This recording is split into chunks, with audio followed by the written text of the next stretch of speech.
Right আছে? Right আছে। ওকে।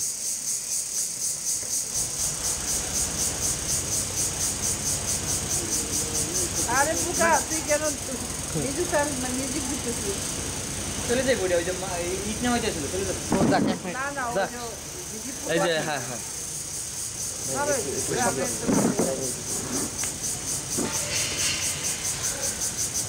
সামনে আজকে কার্যক্রম সম্পর্কে আগে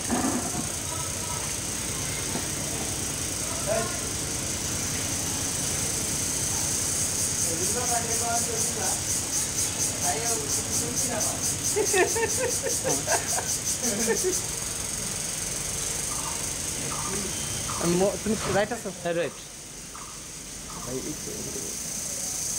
ম্যাডাম আপনি রাজবাড়ির কন্যা, তো রাজবাড়িতে ইতিমধ্যে আপনার জন্মস্থান জন্মভিটায় একটি মসজিদ তৈরি করেছেন।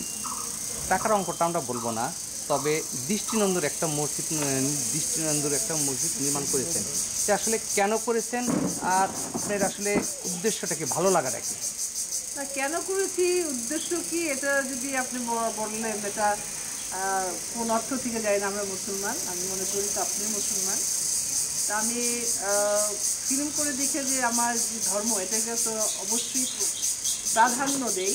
হ্যাঁ আমার এটা কাজ, এটা আমার চাকরি, আমি এটা করে আমার রুটি রোজগার, যেটাকে আমি রুটি রোজগারের জন্য আমার ইনকাম করা, এটা করি, আমার পরিবারকে চালাই।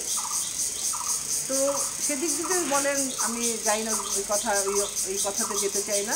যেটা হলো মসজিদের ব্যাপারটা যেটা বলছেন, সেটা হলো এটা আজকে থেকে আমার এই মানে চিন্তা ভাবনাটা ছিল না, বেশ অনেক অনেক বছর থেকেই ছিল। কারণটা কী হলো যে আমার যেখানে বসে আমি কথা বলছি এটা কিন্তু আমার নানা বাড়ির পাশেই, কিন্তু আমার নানা বাড়ি, এই জায়গাটা আমার নানা দিয়েছিল আমাকে, আমি বড় না দিয়েছিলাম। আর এই বাড়িটা কিন্তু অনেক পরে হয়েছিল, যে যারা বলে না নদী ভেঙে আসে, এখন অনেকে বলে যে আমরা নদী ভেঙে এসেছি। তো প্রথম যেমন নানা বাড়িটা ছিল আপনার, এখন যে আপনার যে নদী না ঠিক শুকিয়ে গেছে আর কি, কী বলে এটা, খাল না কি যেন, হ্যাঁ ওখানে ছিল। আমি তখন খুবই ছোট ছিলাম। তো পাশেই ছিল মসজিদ।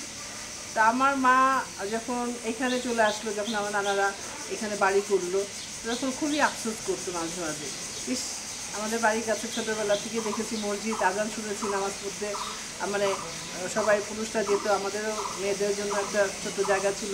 তখনকার আমলেও কিন্তু আপনার মসজিদে কিন্তু মেয়েরা নামাজ পড়েছে, এটা আমার মার মুখে আমি শুনেছি। তো শুনতাম আমি পরবর্তীতে ভাবলাম যে আসলে আমার মাও তো মারা গেলেন, আমার বাবা নাই, নানা নানি মারা গেল, মামাও মারা গেছে।